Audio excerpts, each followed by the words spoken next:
Bismillahirrahmanirrahim. Assalamualaikum warahmatullahi wabarakatuh.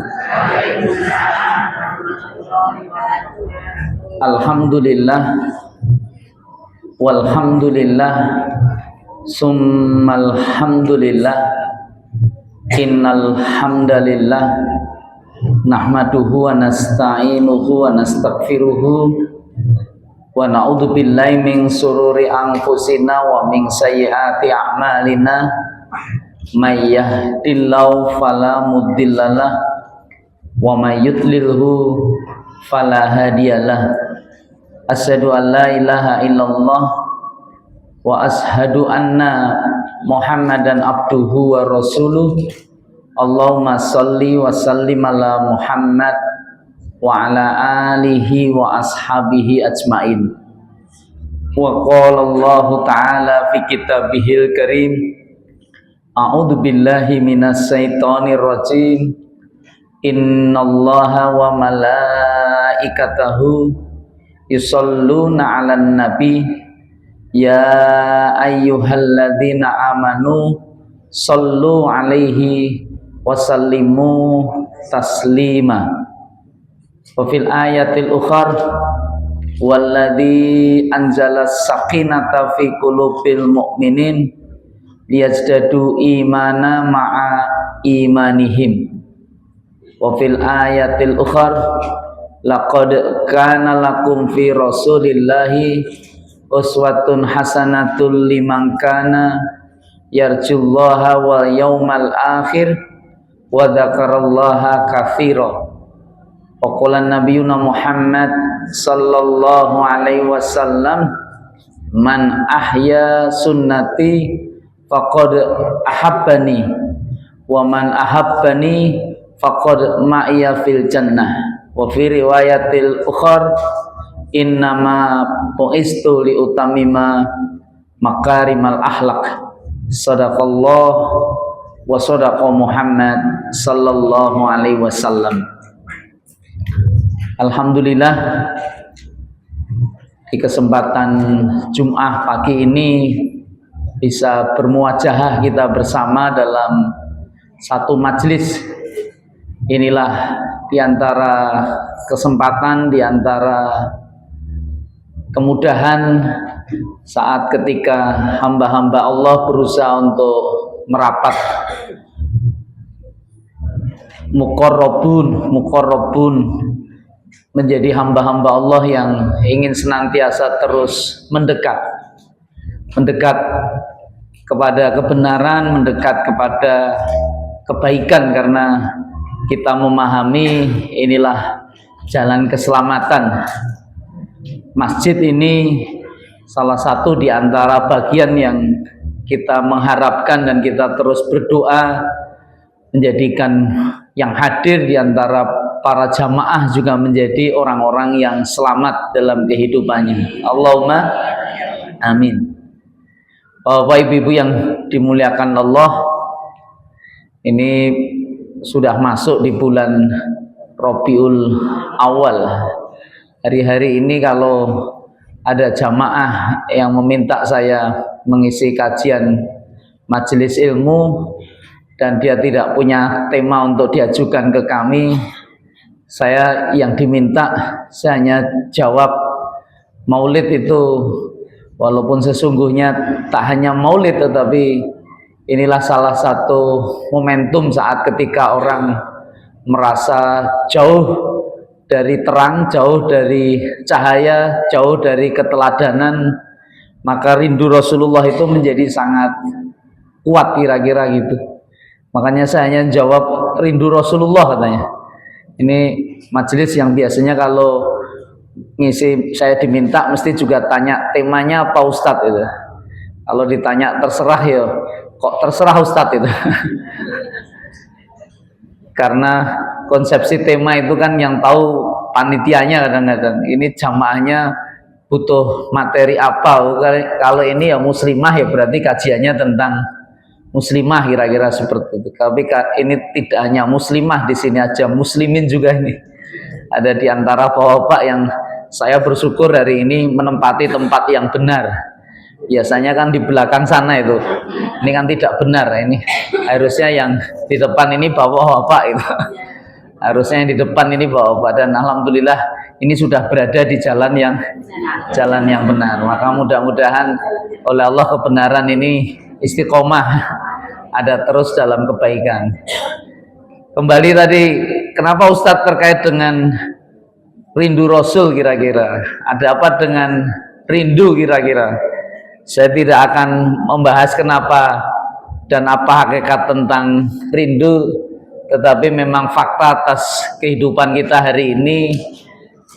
Saya minta maaf, ini saya cerita, hari Selasa kemarin saya ngajar, saya itu dosen tetap di Sekolah Tinggi Ilmu Quran, jadi aktivitas pembelajaran pengajaran itu saya di sana. Kalau hari ini ada beban, ada musibah berupa amanah yang harus dipertanggungjawabkan, itu ya mungkin lebih dikenal sekarang ini kalau ngundang saya ada sebutannya rektor itu. Kalau rektor kan orang jadi ragu-ragu juga kalau ngundang, itu amplopnya piro kira-kira gitu kan, itu ternyata sudah ada ketentuannya. Tapi kalau di majelis ilmu saya sudah sampaikan, saya ini ya mubalek, saya ini dai, jadi kalau urusan rektor yang tak penting saya tinggalkan, karena memang saat itu memang perguruan tinggi ini merasa butuh dengan saya. Bukan berarti kemudian oleh Allah Subhanahu wa taala saya tidak butuh untuk kemudian menjadikan amanah lembaga ini ingin menjadi baik, tetapi demi Allah saya tidak pernah punya cita-cita, mimpi, bahkan pikiran pengen jadi rektor aja itu tidak pernah ada. Oh, ngajar itu dulu ya doyak sama Ustadz Syihab kira-kira gitu. Ini STIQ ada program ilmu Quran, lah antum ada kemampuan itu gitu. Makanya dimohonkan kalau bisa ketemu sama almarhum Ustadz Muinidinillah. Nah, Ustadz Muinidinillah itu dulu yang enggak. Kebetulan kami dengan Ustadz Muinin dia sudah cukup lekat dan cukup dekat. Apalagi dulu kan dia almarhum itu dulu kecilnya itu tinggal ya, waktu mudanya itu tinggal di Ngruki, jadi dengan ayah mertua kami. Jadi begitu dia pulang dari Madinah itu langsung merapat ke Ngruki itu ngajak. Dan waktu itu yang saya masih ingat, yang nemui saya ajak istri dan anak-anaknya masih kecil-kecil itu. Tapi sekarang sudah jadi mubalek itu, kira-kira sudah banyak yang jadi ustadz. Ini saya hanya menceritakan riwayat. Makanya begitu ketika Ustadz ketemu sama Ustadz Muin itu pertanyaannya masih di partai, masih Iqbal. Karena memang saya itu dulu dikenal karena aktifnya di partai kira-kira. Disitulah Allah Ta'ala ingin memperjalankan konsep hidup, tetapi begitu Allah Ta'ala menghadirkan kami dengan berbagai macam tipologi manusia, sampai dalam sebuah perjalanan yang paling tinggi dan sampai yang paling hina di mata masyarakat itu. Dan berada di penjara itu kan orang menghina-hinakan. Hari ini orang memaksa kalau orang masuk penjara itu kudu nangis lah kira-kira gitu. Kudu rekoso, nek senyum malah yo diunek-unek kayak gitu. Jadi orang itu kalau sudah susah ya memang kemudian harus disusah-susahkan. Tapi saya paham. Kenapa saya paham? Karena saya mengerti juga bagian dari wilayah dan lingkungan itu, sehingga tidak semua orang yang masuk penjara pun dalam posisi orang yang buruk dan jahat. Memang banyak orang yang jahat di luar yang belum pernah merasakan penjara kira-kira.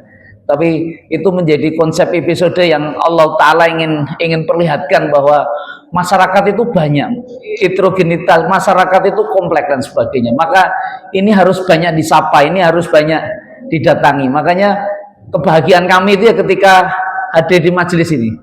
Ini jam 9 ini nanti saya ditunggu dalam satu konsep acara yang jenengan harus hadir ini tepat waktu, andangannya jam 7:30 kira-kira.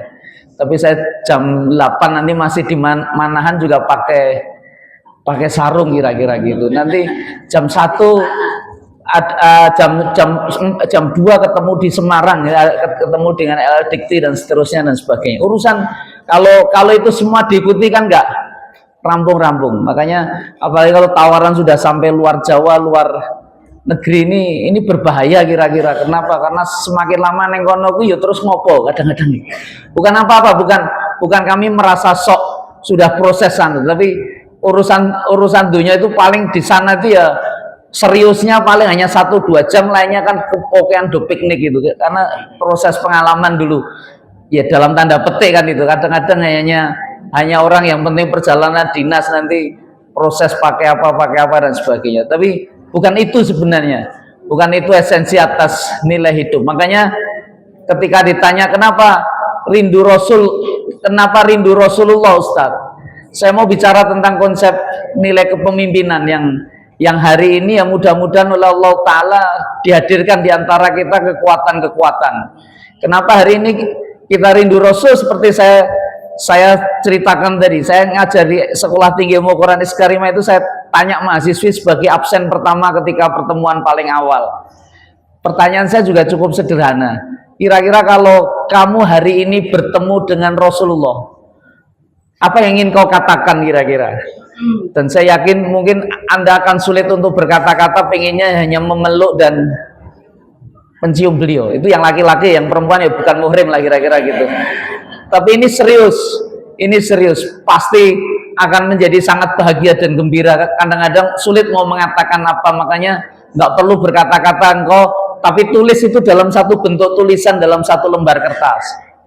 Butuh waktu berapa kira-kira? Lah Ustaz ngasih waktu berapa ya? Sudah 15 menit dari sekarang. Itu menarik. Ada tulisan dari anak-anak mahasiswa yang mahasiswa itu ya pasti pilihan menjadi ingin penghafal Quran dari Sabang sampai Merauke dan lain sebagainya, hadir sekitar 40 mahasiswa yang ada di kelas kami saat itu.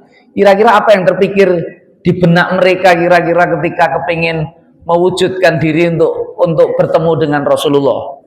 Dan satu persatu itu ketika dikumpulkan, mungkin ini butuh saya membaca di lain kesempatan, tetapi saya ngabsen sambil ngitung, tiba-tiba ada satu kertas yang membuat saya tertarik untuk terpaksa harus membacanya. Kenapa Ustadz? Itu satu kertas itu penuh, tetapi lebih penuh lagi coretan-coretannya gitu. Jadi habis nulis dicoret, habis nulis dicoret, habis nulis dicoret. Jadi kalau kemudian mau dikasih bahasa, itu bahasanya menjadi bahasa yang sangat sederhana dan simpel. Dan itu masih ada di rumah saya tulisan itu. Saya tanya siapa mahasiswi yang namanya ini kira-kira. Ada di antara mereka yang angkat tangan. Engkau yang menulis, ya dialah yang menulis tulisan itu. Kenapa kok mencoretane kira-kira? Itu dengan terbata-bata dia menyampaikan, saya nggak ngerti mau ngomong apa kalau saya ketemu sama Rasulullah. Saya mau ngomong seperti ini, saya tuliskan apa ya, seremeh ini saya punya kesempatan bertemu dengan Rasulullah. Saya coret. Ini tidak penting lah kira-kira gitu. Ketika saya itu punya banyak urusan masalah Ustadz dan seterusnya, dan saya punya keyakinan kalaulah Rasulullah hadir itu bagian dari solusi atas kehidupan kita. Benar nggak Rasulullah datang menjadi solusi atas kita kira-kira? Kalau Rasulullah Muhammad hari ini hadir kira-kira, apa yang Anda lakukan kira-kira? Ingin menjadi tim suksesnya nggak kira-kira untuk memenangkan dia untuk menduduki RI 1 kira-kira? Jangankan RI 1, untuk menjadi khalifah, untuk menjadi umat seluruh dunia, dia akan kita tunjuk. Ya Pak ya? Iya.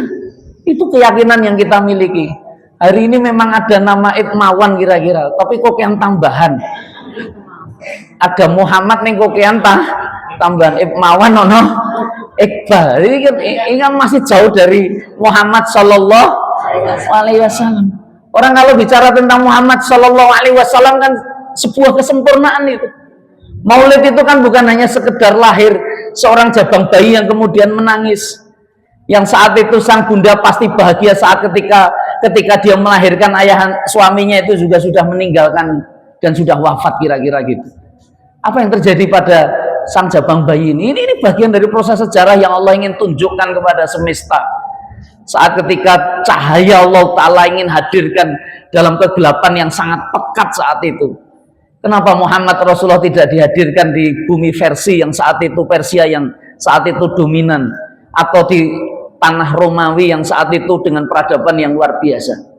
Kenapa tidak dilahirkan di Indonesia kira-kira? Mungkin Indonesia saat itu ya juga sudah gemah ripah makmur seperti hari ini. Sekarang ini apa ya gemah ripah makmur kira-kira gitu. Masalah apa kira-kira? Itu hadir di tanah bumi gersang dan tandus. Nggak ada yang mau tertarik sebenarnya orang datang ke tempat itu. Serius nggak kira-kira? Anda kalau ke Mekah di situ nggak ada sejarahnya Muhammad, nggak ada Ka'bah, mau nggak ke Saudi kira-kira, ke Mekah itu kira-kira? Anda akan tolak. Anda akan tolak. Panas di sana. Lebih baik nenggon Tawangmangu. Lebih baik ini serius ini. Ini serius ini. Tapi kenapa orang kemudian ke sana? Kenapa orang juga kemudian mampir ke Madinah kira-kira untuk berziarah ke makam yang sesungguhnya sudah jadi mayit. Jadi mayat. Rasulullah itu kan sudah mayit. Tapi kenapa orang ketika hadir dan kemudian mendekat bahkan melihat kubah hijau itu sudah meneteskan air mata kira-kira? Apa yang terbayang atas kita kira-kira? Inilah Bapak. Makanya kalau kita ingin sebut kenapa kita rindu Rasulullah itu karena kita ini kokean masalah kira-kira. Kita kokean masalah. Loh kenapa? Karena Rasulullah ini solusi. Karena Rasulullah solusi. Sesuatu yang indah yang ketika datang itu membawa cahaya.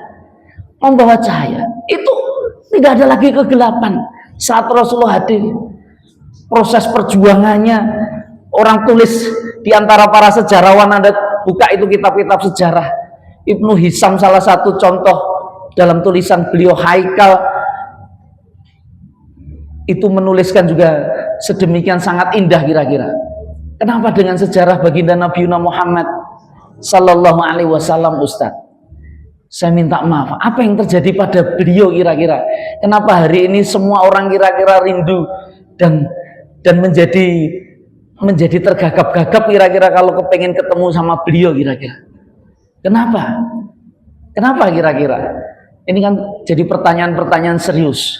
Karena sebenarnya jangan-jangan yang kita rindukan itu ya bukan Rasulullahnya sendiri dalam konsep lahirnya, tetapi yang paling kita rindukan adalah keteladanannya, keterkaitannya dengan kejujurannya, dengan amanahnya, dengan tabliknya, dengan kasih sayangnya, dengan lemah lembutnya, dengan toleransinya, dengan empati, kepeduliannya dan seterusnya.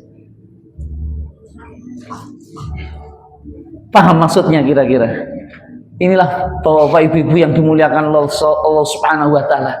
Maka benarlah kiranya kalau di Quran surat Al-Insyirah ayat yang keempat, wa rafa'na laka dzikrak, wa rafa'na laka, Allah itu menyampaikan saya udah angkat sedemikian tinggi sebutan namamu. Nama Muhammad itu disebut sedemikian sangat tinggi.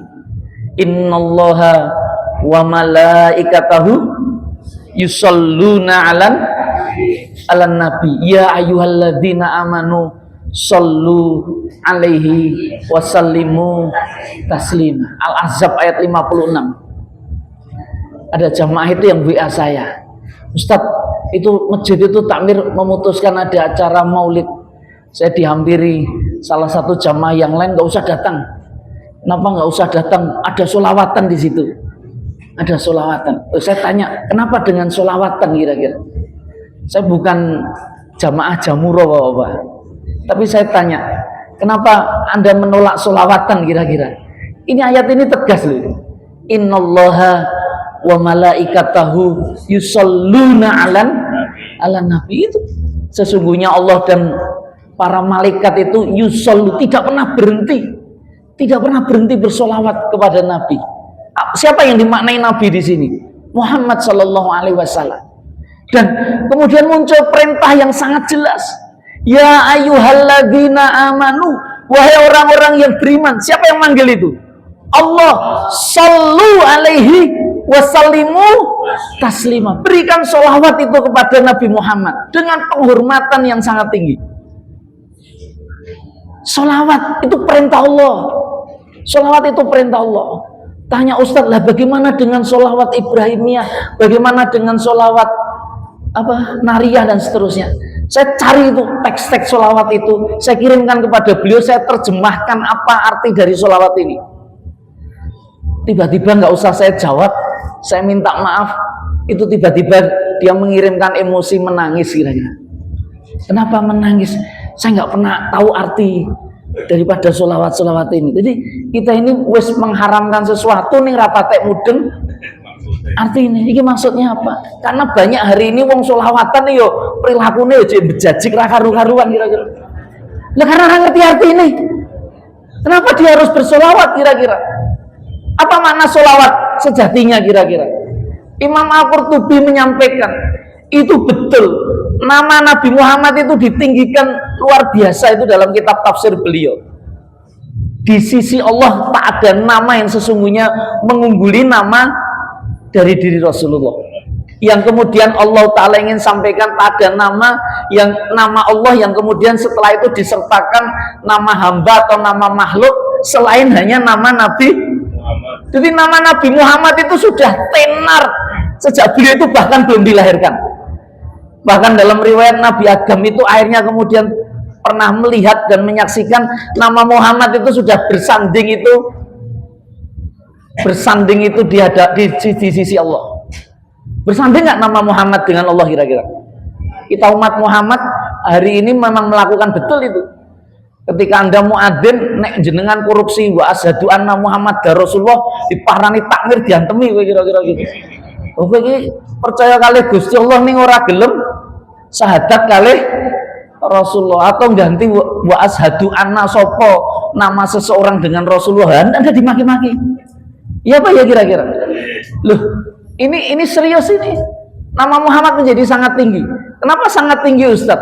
Anda kalau berkhutbah itu, kalau rukun khutbah Jumat itu juga wajib. Ketika nama Allah disebutkan dengan ketauhidannya, maka kemudian Allah Ta'ala minta agar kita menghadirkan shollu ala Muhammad. Maka sholawat kepada Rasulullah lakukan kira-kira gitu. Makanya sholawat ini sesuatu yang sangat penting. Nama Muhammad kembali Anda sampaikan. Doa-doa juga sedemikian rupa. Lu kenapa doa-doa sedemikian rupa? Lu kenapa kira-kira? Itu sholawat-sholawat itu sebenarnya konsep memberikan kepahaman. Selama teksnya, saya minta maaf itu. Teksnya itu tidak kemudian menyekutukannya. Tidak dalam rangka menyekutukan Allah. Dalam teksnya itu membuat ada kesirikan kira-kira. Maka sesungguhnya tidak ada problem atas masalah nama ini. Walaupun mungkin proses solawat-solawat itu kan kalau ngomong nggak ada ajarannya, ini kemuliaan yang sangat tinggi. Saya mau bicara sesuatu yang ideal kayak apa ketika orang bicara tentang kita hari ini mengidolakan, memimpikan kehadiran pemimpin seperti Rasulullah. Orang pasti akan memaksa saya untuk bicara tentang pemimpin yang modern. Dan seringkali menganggap Muhammad itu kan bahulah Ustaz. Masa lalu. Kenapa? Karena memang tidak pernah membaca sejarahnya. Loh kenapa kira-kira? Hari ini apa yang dilakukan Rasulullah ya? Rasulullah itu kalau butuh kampanye kan nggak perlu harus ngasih uang kepada kalian-kalian untuk nyoblos beliau. Tapi hari ini kita bahkan mungkin meminta mau dibayar berapa kira-kira. Ini serius. Ini serius. Loh apa sih sesungguhnya yang diperjuangkan Rasulullah? Apa sih yang paling digendaki Rasulullah atas kehidupan ini? Arahnya kemana Rasulullah ini dalam perjalanan hidupnya? Apa yang dibawanya? Apa yang dibawanya? Rasulullah itu kalau hanya sekedar transaksi politik, urusannya hanya kekuasaan. Karena menurut Rasulullah itu kepemimpinan itu bukan menguasai kira-kira. Loh ini serius. Ini serius. Hari ini kan ketika jadi pemimpin kan inginnya menguasai. Kepemimpinan juga untuk tidak dalam rangka mendapat fasilitas terbanyak agar dilayani. Kepemimpinan kan harusnya melayani. Ya Pak ya. Kepemimpinan itu kan pengorbanan sebenarnya. Makanya ini nilai-nilai yang kadang-kadang orang tidak pernah bisa pahami. Makanya berlomba-lomba orang kemudian ingin menjadi pemimpin, dan begitu menjadi pemimpin gimana kira-kira? Dicintai rakyatnya atau dibenci kira-kira? Dicintai yang nyoblos atau ditinggalkan kira-kira? Kenapa ditinggalkan kira-kira? Orang akan membuktikan nanti dengan waktu. Dengan waktu masih hidup aja wis dicaci maki kayak ngono. Gelo aku ndek nyoblos kae kadang-kadang. Loh, ini faktual ini. Ini faktual. Lah Rasulullah Muhammad sallallahu alaihi wasallam kayak apa, Ustaz? Saya minta maaf itu. Jangankan kawannya, jangankan sahabatnya. Musuh-musuh Rasulullah pun respect betul itu kepada beliau. Itu orang yang tidak seakidah dan seiman pun mengakui betul itu kemuliaan hati beliau, adabnya, etikanya, penghormatannya kepada sesama, kepada manusia. Jangankan manusia, kepada binatang pun kasih sayangnya luar biasa. Pernah ada satu kasus sahabat itu dimarahi sama Rasulullah karena mengambil anak burung itu dari sangkarnya. Kenapa diambil? Nanti induknya itu mencari, dia kebingungan. Dia membayangkan burung dia ora bingung jenengan ngambil sesuatu yang itu miliknya induknya. Saya minta maaf, burung duwe akal napa mboten kira-kira itu? Bagaimana kedudukan makhluk burung? Hari ini kadang-kadang pemimpin malah nggak bingung rakyatnya, nggak karu-karuan. Ini kadang-kadang kan satu nilai-nilai yang kadang-kadang kita tidak pernah paham dan tidak pernah mengerti. Tapi demikian adalah Rasulullah itu benar-benar solusi. Arahnya apa? Apa yang mau dibawa Rasulullah dalam kehidupan ini? Apa yang paling dia inginkan sesungguhnya atas kehidupan kita ini kira-kira? Apa kira-kira? Ini biasanya kalau pengajian ini ada door prize-nya untuk dibagi tuh. Oh sudah habis. Oh snack sebenarnya. Apa kira-kira yang paling dicari untuk diajakkan kepada umatnya itu apa kira-kira yang dibawa Rasulullah? Hari ini kalau orang-orang yang masuk Islam kemudian menemukan Islam, apa yang kemudian yang mereka rasakan? Jenengan kita sejak lahir wis do Islam kabeh kira-kira. Kenikmatan macam mana yang kemudian Anda dapatkan hari ini dengan semakin belajar dan paham tentang agama kira-kira? Walladzi anzala sakinata fi qulubil mu'minin. Sakinah, tiba-tiba memunculkan sakinah. Kadang-kadang mengatakan konsep tenang itu kan Quran itu. Saya pernah mengkaji tentang istilah sa'adah. Sa'adah itu kan kebahagiaan. Orang hidup itu kan pengennya bahagia, ya Pak ya?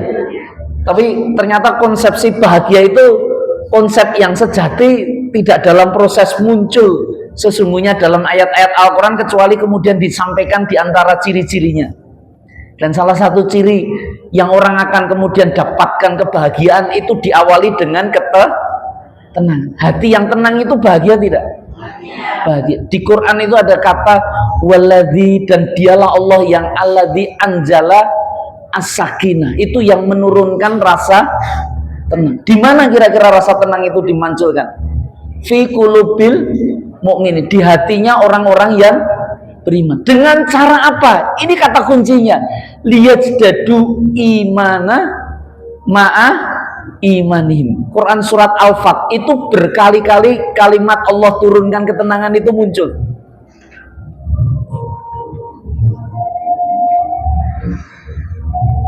Saya minta maaf.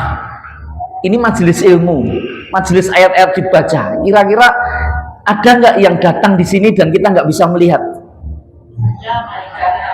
Anda tiba-tiba percaya malaikat. Ada malaikat. Jangan kok orang mikir ke snack konsumsinya kira-kira. Nggak butuh Ustaz. Malaikat itu snack konsumsi. Loh, saya tanya, buat apa dia datang? Buat apa dia ikut merapat? Ghasyat humur rahmah. Itu dia akan melimpahkan dan menaungi kita dengan kasih. Efek dikasih kasih sayang itu apa kira-kira? Diturunkan rasa tenang. Jadi sakinah itu Allah Ta'ala hadirkan dengan cara apa? Dengan Anda merapat di majelis ilmu. Kenapa Ustadz? Karena ada istilah yang lain yang kita juga sering terjemahkan dengan ketenangan, tetapi bahasanya itu tidak sakinah. Apa? Tumak ninah. Pernah dengar istilah tumak ninah? Ya ayat Tuhan nafsul mutmainah, wahai jiwa-jiwa yang loh tadi hati, kali ini apa hubungannya jiwa dan hati kira-kira? Dan kenapa mutmainah kira-kira? Kenapa kok tidak disebut sakinah kira-kira? Apa bedanya tenang sakinah dan tenang mutmainah kira-kira? Hidup dan meninggal. Sing hidup sapa? Mutmainah tenangnya nganti mati ngono. Oh, mati dengan, berarti mutmainah kuwi husnul. Betul enggak? Karena mungkin langsung menerjemahkan ayat ini irji'i mulia kowe mati yo kadang-kadang gitu. Tapi menarik itu kalimat Bunda. Oh, yang diminta husnul. Kalau mutmainah Mutmainah hubungannya kali husnul khotimah nopo? Lah kalau sakinah tentram katanya, tenang. Kalau sakinah habis nikah itu biasanya Ustaz ojo ngomong mati kira-kira gitu. Nanti nek mati ngomongnya mutmainah baik.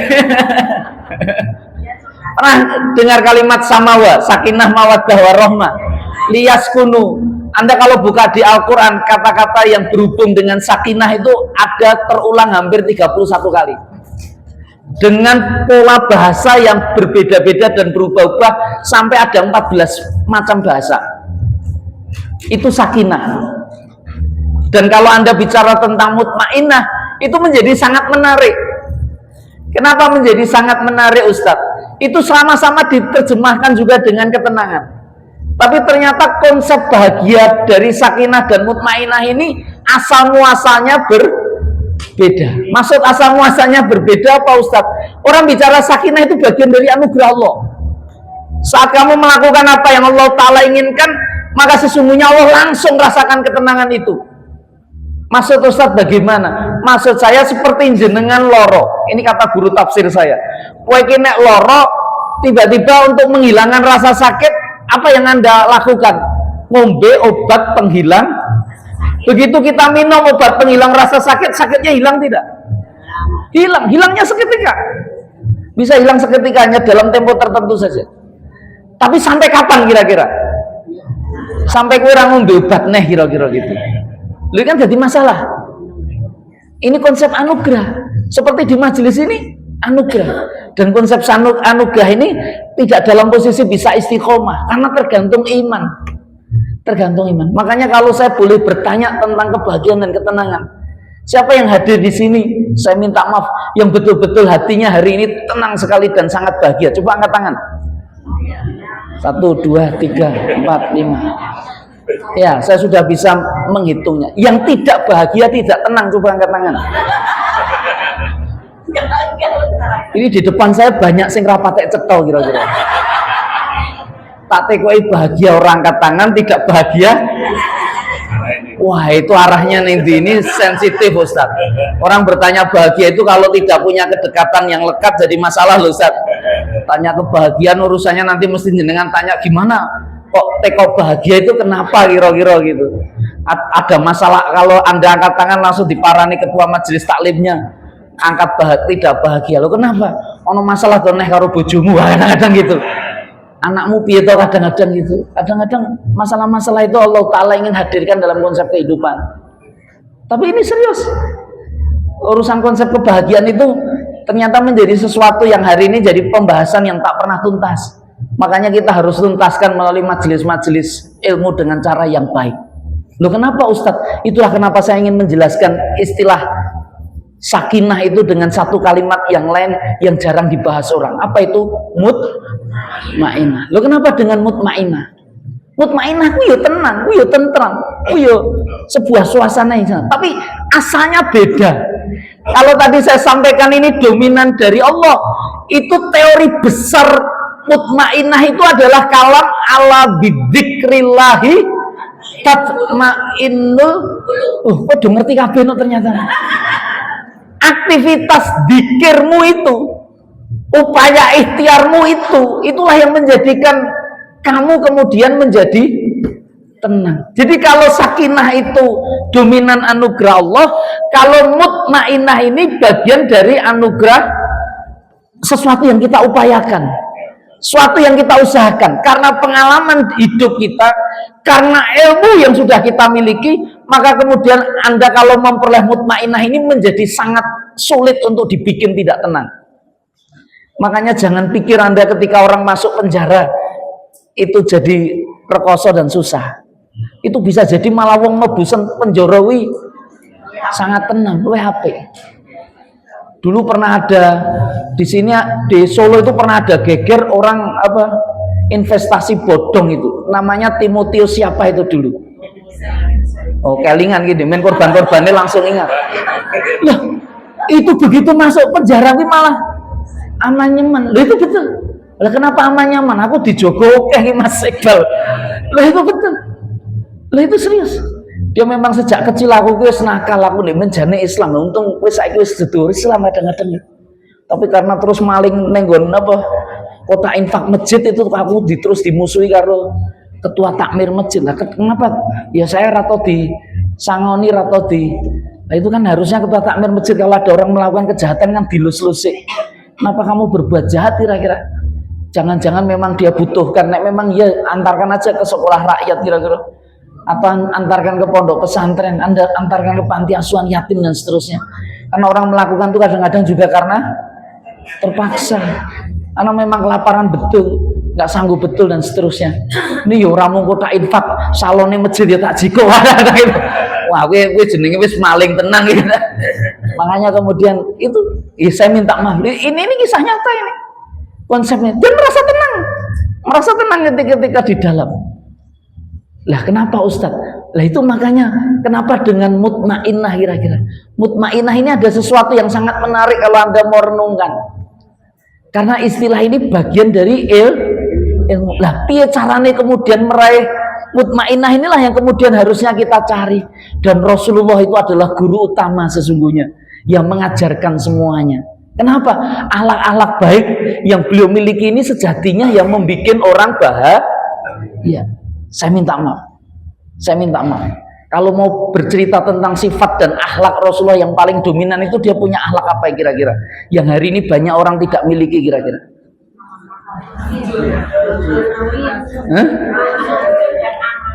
Enggak, itu sifatnya dengan orang lain, dengan diri sendiri dulu. Dengan sifat yang dia miliki itu apa kira-kira? Ada kelembutan, ada cinta kasih. Kenapa dia bisa sedemikian lembut dan cinta kasih kira-kira? Apa yang dia miliki? Kesabaran.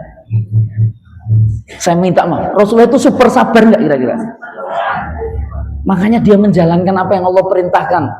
Irji'i ila Rabbiki. Itu Quran surat Al-Fajr ketika memanggil ya Tuhan nafsu mutmainnah itu sebenarnya ada langkah-langkah yang apabila kau lakukan langkah-langkah itu maka kau akan mendapatkan kebahagiaan dan ketenangan yang sangat besar. Yang pertama Pak, irji'i ila. Loh, apa hubungannya Ustadz dengan mengembalikan semua urusan kepada Allah? Kalimat irji itu sebenarnya mengingatkan betul kita dengan kalimat istirja. Tahu kalimat istirja? Kalimat istirja itu apa? Inna lillahi wa inna ilaihi rajiun. Sebuah keyakinan bahwa semua itu asalnya dari Allah dan nantilah akan dikembalikan kepada Allah. Saya minta maaf. Kapan kalimat itu kita ucapkan?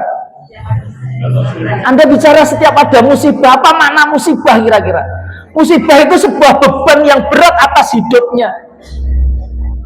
Dan hari ini kita menerjemahkan musibah itu kadang-kadang ya timpang. Kenapa timpang? Nek kehilangan Ustaz. Ada kematian, ada kehilangan mobil, kehilangan motor, kecelakaan, kena sakit, kena musibah, bencana alam. Jawabnya apa? Inna. Nek gue kena dapat jabatan kira-kira innalillah apa alhamdulillah? Hah? Innalillah apa alhamdulillah? Saya mau beritahu, insya Allah Bupati Pati hari ini banyak innalillah. Loh ini serius. Hari ini dia sudah mulai mau dipanggil sama KPK kira-kira. Begitu orang dihantam kanan kiri dan seterusnya, dia ingin memperbaiki, wis minta maaf jadi dibalangi kalau rakyatnya. Gelo jadi bupati napa mboten kira-kira. Loh ini kenapa terbayang? Kowe nek oleh warisan oke, alhamdulillah apa innalillah? Apa yang kamu lihat dengan alhamdulillah? Kamu kalau alhamdulillah itu melihat nikmat. Nikmat itu cenderung keagungan dan kehormatan. Itu bahaya. Paham maksud saya? Kalau Anda melihat jabatan jadi pemimpin itu jadi agung, jadi hormat, bayakin apa mboten niku kira-kira? Bayakin. Kalau kamu menganggap dapat warisan banyak jadi sugih, jadi makmur dan seterusnya, kuwi bahaya apa nyenengke kira-kira? Tenane.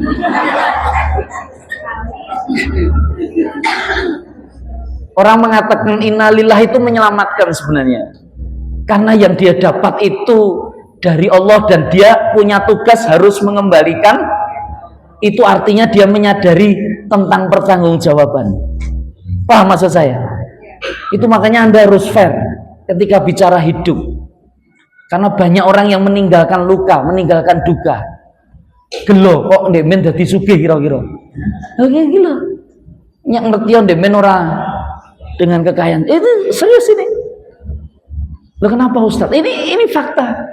Kenapa orang yang bisa banyak meyakini ki saka Gusti Allah kembali kepada Allah? Itu kan bagian dari banyak zikirnya. Dan orang-orang ini yang menurut Al-Qur'an ulaika alaihim sholawatu mir rabbihim wa rahmah wa ulaika humul muhtadun. Siapa yang bicara itu? Allah saat ingin menerangkan alladzina idza asabathum musibah qalu inna lillahi wa inna ilaihi rajiun. Saat Allah ingin menyampaikan orang-orang itu apabila mendapatkan sesuatu yang berat atas dirinya, maka kemudian dia meyakini bahwa ini datangnya dari Allah dan harus kembali kepada Allah. Dan orang-orang ini sejatinya shollu ulaika alaihim sholawatun mirobim. Apa maknanya sholawat? Shollu, dia diselamat, dia akan dibantu. Allah Ta'ala akan menolong dia. Dia disolawati oleh Allah. Itu betul ini. Dan itu artinya dia mengikuti jalan Rasulullah. Karena sallallahu alaihi wasallam wa rahmah, dan kasih sayang Allah Ta'ala akan senantiasa menyertainya. Wa ulaika humul muhtadun. Orang inilah yang sesungguhnya berada di jalan yang lurus.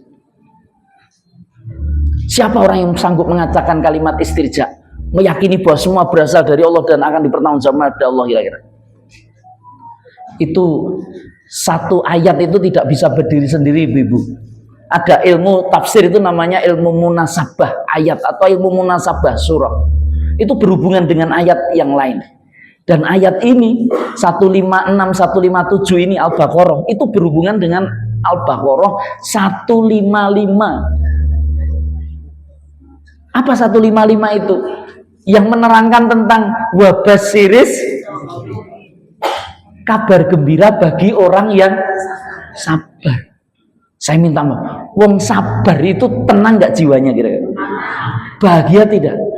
Nyenengke napa mboten? Dan para waliullah itu potensi utamanya Allah Ta'ala anugerahkan dengan ini istilah Gus Bahak loh, bukan Ustadz Iqbal loh. Gus Bahak menyampaikan, bapak-bapak neng jenengan ijik bertah hari ini punya istri yang super cerewet dan angel dikendalikan dan masih bertahan, itu Anda termasuk potensial jadi kekasihnya Allah katanya. Karena kowe mesti wong sabar. Kowe wong sabar apa nyetrai sapa-apa kira-kira. Maksudnya ra iso ngarahke sing apik. Loh itu kata Gus Bah gitu. Kenapa? Karena memang sifat sabar itu potensi diberikan oleh Allah kepada orang yang akan diangkat dalam ketinggiannya. Para nabi, para rasul semua dikasih sifat ini. Wali-wali Allah diangkat seperti ini. Maka kalau hari ini Anda diuji dengan pasangan, itu bagian dari sebuah proses untuk mendapatkan nilai itu. Kalau bukan pasangannya sudah baik-baik, anak bisa jadi. Ada nggak yang diuji anak sehingga harus menguras kesabarannya? Anda punya potensi itu. Atau mungkin kakak dan adik, atau bisa jadi tonggo, atau kadang-kadang ya konco kerja. Ada nggak yang seperti itu? Banyak mitra bisnis dan seterusnya. Ada nggak yang diuji itu? Itu Anda nanti akan matur nun sama dia gara-gara dia Anda dapat ilmu sabar. Tanpa harus bayar motivator, oke, dampingin jenengan atau psikolog. Oh, itu betul itu. Sabar itu nilai besar. Saya tanya ya, saya minta maaf. Lawannya sabar itu apa kira-kira? Ojo ngomong tidak sabar lo ya. Apa lawannya sabar kira-kira? Emosi itu faktornya nanti pasti jadi emosi. Apa kira-kira? Ada yang ngomong tergesa-gesa. Nek basa Jawane napa niku? Jenengan pernah dengar istilah kemerungsung? Wong kemerungsung iki dadi emosional apa mboten kira? Gampang nesu napa? Wong kesusui cemas enggak kira-kira? Gelisah enggak? Kenapa? Karena tidak sah. Loh, kenapa Ustadz kok bicaranya kok lebih menampilkan istilah sabar itu lawannya dengan kemerungsung gelisah? Karena itu yang dilihat Rasulullah ketika mengajari seorang sahabat sholat. Ada ilmu sholat yang bisa membuat orang tenang. Namanya apa? Ilmu tumak. Pernah dengar ilmu tumak nina? Apa artinya tumak nina?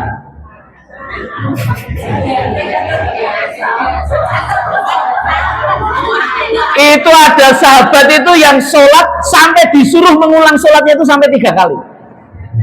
Itu sahabat gagal paham anak muda ini. Loh, kenapa dengan sholat saya? Karena sholatmu ora tumak. Loh, dari mana Rasulullah tahu ini tidak tumak nina? Kemerungsung. Loh, ini serius. Saya itu dulu sekolah di Jamaatul Ikhwan. Saya masih ingat ketika sekolah itu diajari ibadah praktis di kos praktek sholat. Waktu itu anak kelas 4 SD kira-kira, nek diajari sholat tanpa bacaan, sak rakaat kira-kira cepet napa mboten kira-kira? Cepet. Guru saya waktu itu kepingin mau bicara tentang tumak ninah, mudah-mudahan karena ini ilmu tentang sabar itu angel ngajari ini. Ketoknya sekolah ya gagal kurikulumnya karena tidak banyak guru yang sabar ternyata. Nggak pernah dapat ilmunya. Apa kata beliau? Kowe iki nek salat ojo ke merungsung, ojo ke susu. Lah, diajari salat kuwi kudu tumaknina. Karena ini teorinya madhab Syafi'i. Anda buka kitab Fathul Qorib, Anda buka kitab Takrib, itu semua menunjukkan di antara rukun sholat itu, di antaranya sholat itu harus tumak. Lah, anak usia kelas 4 SD diajari tumak ninah wi kita mudeng apa ora kira-kira itu? Jangankan anak kelas 4 SD wis tuwa-tuwa ya ora mudeng. Tumak ninah niku nopo? Tapi cara beliau menjelaskan itu jadi indah. Apa kira-kira? Yang disebut tumak ninah kuwi ya kowe iki aja kesusu saka rukuk terus iktidal, rukuk terus sujud ya. Nikmati dulu rukukmu. Bahasanya apa? Nikmati itu ketika kamu berdiri ojo kesusu sujud, nikmati dulu berdirimu. Nek wis sujud ojo kesusu lingguh, nikmati dulu. Kira-kira nek wong terus sholat menikmati setiap gerakan jadi imam nganyelke nang mboten kira-kira niku. Kowe akan ngomong suwe kira-kira. Makanya kemudian coba sholatmu kuwi nganggo bacaan. Lah proses khusyuk itu baru muncul di situ. Maka ukuran kowe iki kapan lama waktu nikmatinya ya sesuai dengan bacaan. Ya apa ya kira-kira? Wes itu saja. Ini masalah kowe nganggo bacaan ora patek nikmati karena ora mudeng apa sing diwaca. Lho kadang-kadang gitu. Lho ini jadi masalah ini. Makanya orang sholat itu kan orang bisa tenang, orang bisa damai karena ada konsep tumak. Maka sabar itu apa Ustaz? Di situ saya temukan ternyata sabar itu menikmati proses. Menikmati proses. Saya minta maaf, jenengan nek poso jam 1 jam 2 awan ngelak luwe napa mboten kira-kira? Nek ngelak luwe pengen maam napa mboten? Kenapa kok kowe jam 1 jam 2 pas poso kok ra muring-muring kira-kira? Moko biasane nek luwe kowe nesu-nesu lho kowe teman-teman. Ya ora Pak kira-kira. Kenapa? Ya kamu puasa, kamu sadar diri, kamu tahu diri, engko bukane jek maghrib lah, rentan waktu nunggu buka iki kira-kira iso dinikmati napa mboten kira-kira? Carane piye kira-kira?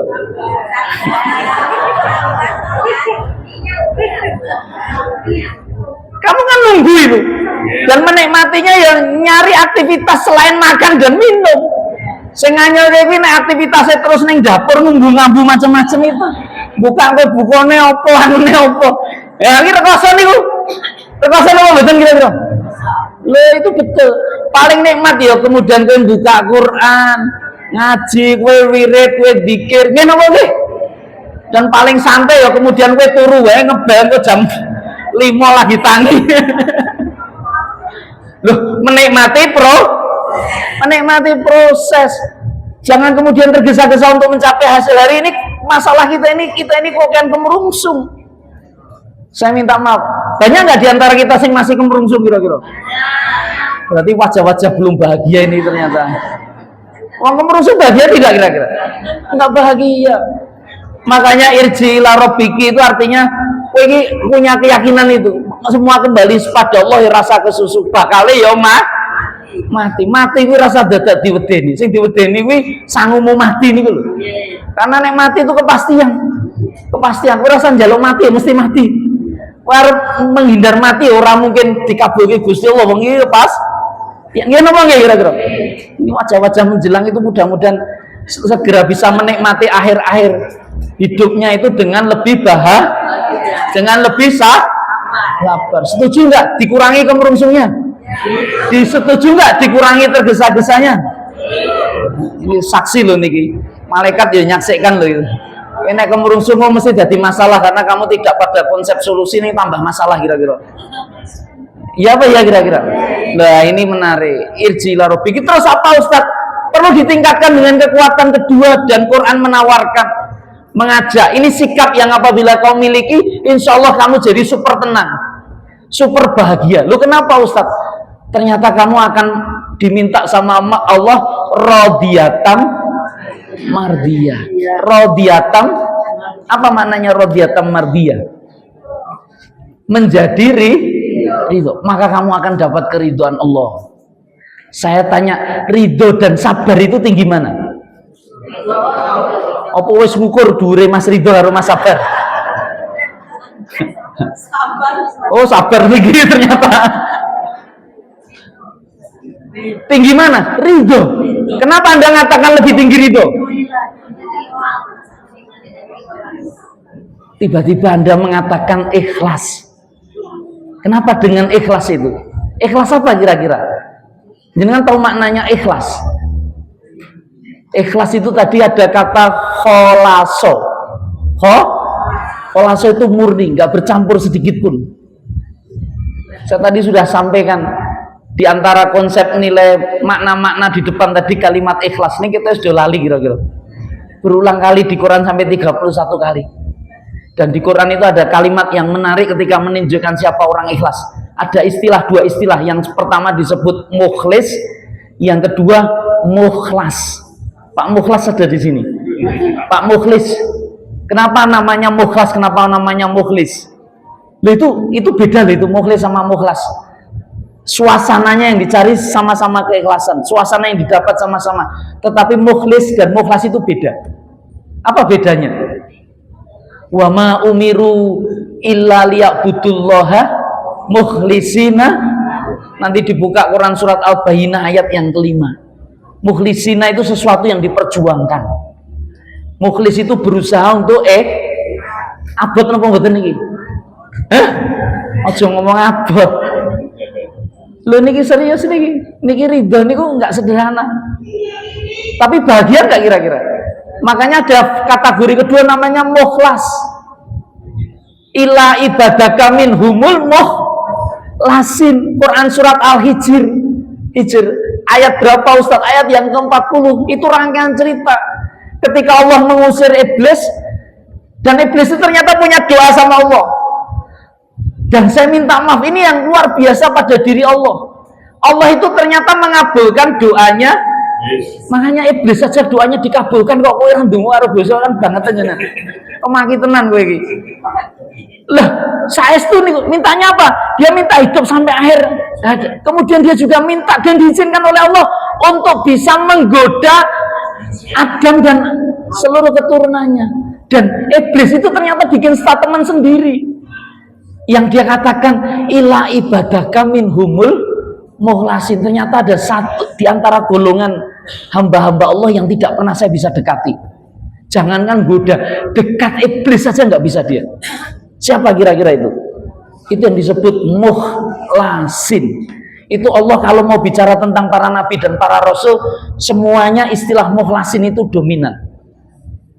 Itu betul. Makanya dalam sejarah Islam renek kira-kira nabi karo rasul iso digoda karo iblis terus nglaksanake maksiat kuwi renek ceritane. Kecuali kitab-kitab perjanjian lama yang sudah diorek-orek sedemikian rupa itu betul itu.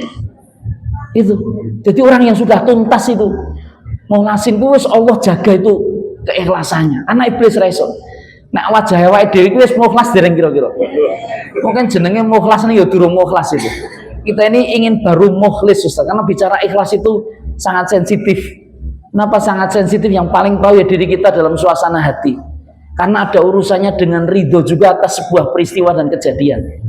Dan saya minta maaf, makanya urusan iman itu menentukan kebahagiaan, dan ridho itu ada hubungannya dengan keimanan yang sangat tinggi dan paling berat yang harus Anda imani. Iman kepada apa kira-kira urusan ridho itu? Iman kepada apa itu? Anda bicara rukun iman yang terakhir, yang paling puncak. Innama amruhu idza arada syai'an ayyaqula lahu kun fayakun. Itu di akhir surat Yasin itu, akhir-akhir itu ada ayat, ada perintah Allah, ada kehendak arada syai'an, ada kehendak Allah yang kun, itu pasti terjadi. Dan Anda diminta untuk qadha dan apa maknanya qadha dan qadar? Menerima ketetapan, menerima takdir. Orang ikhlas. Ini menurut sahabat Ali bin Abi Thalib, bukan teorinya Ustaz Iqbal. Menurut sahabat Ali bin Abi Thalib radhiyallahu an, di antara ciri keikhlasan seseorang yang menunjukkan sifat ridhonya yang sangat tinggi dia dengan Allah, ketetapan takdir Allah. Orang ini tidak pernah menyesal atas urusan-urusan kehidupannya. Jenengan sering nyesel napa mboten? Kenapa? Burung ikhlas. Coba nek wis ikhlas. Ikhlas. Kuwi nek ikhlas iki ono masalah enggak kira-kira? Hah? Masalah itu jadi berat enggak kalau ikhlas? Kenapa masalah itu kamu bikin berat kira-kira? Kenapa kalian bikin berat kira-kira? Hah? Kenapa kita bikin berat? Karena tidak ikhlas, Ustaz. Wah, aku utangnya banget itu, Ustaz. Wah, aku menyeleket ke aku. Wah, itu mengkhianati aku. Itu mendolimi aku. Nah, Allah Ta'ala sudah bikin dalam kehidupan memang seperti itu. Dan dunia ini urusannya kan bagian dari ujian. Lalu gimana, Ustaz? Teorinya Ustaz Iqbal itu gampang ngomongnya. Sabar, ikhlas, ridho. Kabeh wong iso ngucap ini berat apa mboten? Ah, itu tanda jenengan kurang bahagia. Loh, kenapa Ustaz Iqbal langsung iso ngetahui orang kurang bahagia? Karena memang kowe iki iso ikhlas, iso sabar, iso ridho nek kowe nglaksanake perintah Allah. Berikutnya apa? Fathuli fi ibadi. Apa kata Al-Qur'an? Apa kata Allah? Kowe dadi yo ibadi. Ibadi itu dadi nopo? Dadi kawulaku. Itu profesi yang paling terhormat yang pernah Allah sebutkan dalam Al-Quran yang saya tadi di mukadimah saya bacakan. Subhanalladzi asra bi abdihi lailam minal masjidil haram ila. Tak ada sesungguhnya sebutan yang paling hebat pada diri Muhammad saat Allah menyebutkan, saat Allah memperjalankan hambanya dengan penyebutan Muhammad itu dengan hambanya Abdullah. Abdullah kuwi karyawane sapa kira-kira? Gusti Allah. Abdullah itu hubungannya dekat nggak dengan Allah kira-kira? Oh, sangat dekat ya. Jangan Abdul Fulus lo ya. Jangan Abdul Buton lo ya.